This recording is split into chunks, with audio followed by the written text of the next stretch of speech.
people are not addicted to love. They are addicted to the nervous system pattern that feels like home. There is a painful truth most people only realize after years of heartbreak. What you have been calling love may have been survival wearing love's clothing. And until you can tell the difference, you will keep abandoning yourself and calling it devotion. You will keep chasing people who make your body feel unsafe. You will keep confusing anxiety with chemistry. You will keep thinking, I just love them deeply, when really your nervous system is trying to complete an old wound. Most people were never taught what real love feels like. They were taught attachment. They were taught performance. They were taught to earn affection, monitor moods, explain themselves perfectly, stay quiet to keep peace, and shrink before someone leaves. So the body adapted. A racing heart became passion. Uncertainty became depth. Being ignored became mystery. Fear of losing someone became proof that they mattered. But that is not love. That is survival. And survival does not choose what is healthy. Survival chooses what is familiar. That is why chaos can feel addictive. That is why calm can feel boring. That is why someone can hurt you repeatedly, and your body still calls them home. Because the wound is not looking for peace. The wound is looking for a chance to finally win the old story. Maybe this time they will choose me. Maybe this time they will stay. Maybe this time I will be enough. And millions of people are living inside that loop, checking messages, reading tone, predicting rejection, apologizing when they did nothing wrong, trying to become easier to love. They are not weak. They are not broken. Their body is in survival mode, and survival will make a prison feel like connection if the prison is familiar enough. Jesus showed something different. He never taught performance for love. He taught presence. He did not possess people. He did not beg people to stay. He did not abandon his truth to keep approval. He felt grief.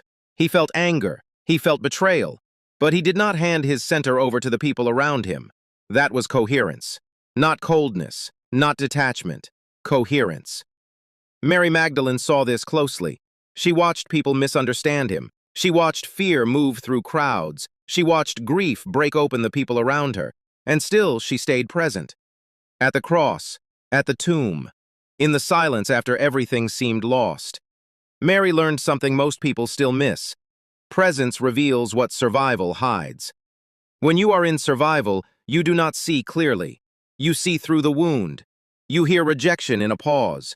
You feel abandonment in a delayed reply. You mistake inconsistency for excitement. You tolerate disrespect because being alone feels more dangerous than being hurt. But awareness interrupts the loop. That is the God code moment. The next time you feel that familiar contraction, the urge to chase, the urge to explain, the urge to shrink, the urge to send one more message just to feel safe. Pause. Do not move first. Place your hand on your chest, breathe out slowly, and say, I am still here.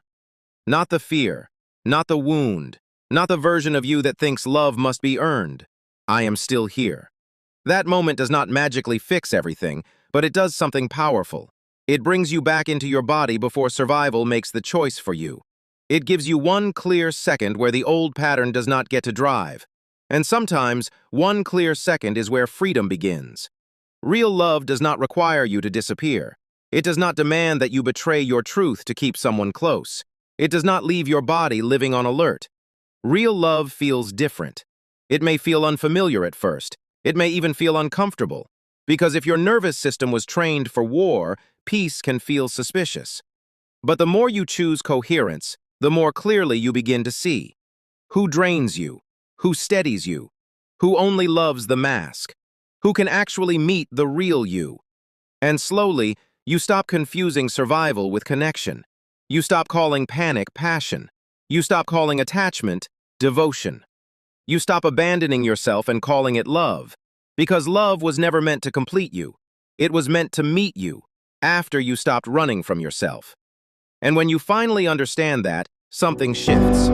You do not chase the same way. You do not beg the same way. You do not shrink the same way. The wound does not get to choose today. You do. You have a choice. Choose coherence. You are always going to end up here, inside the God code.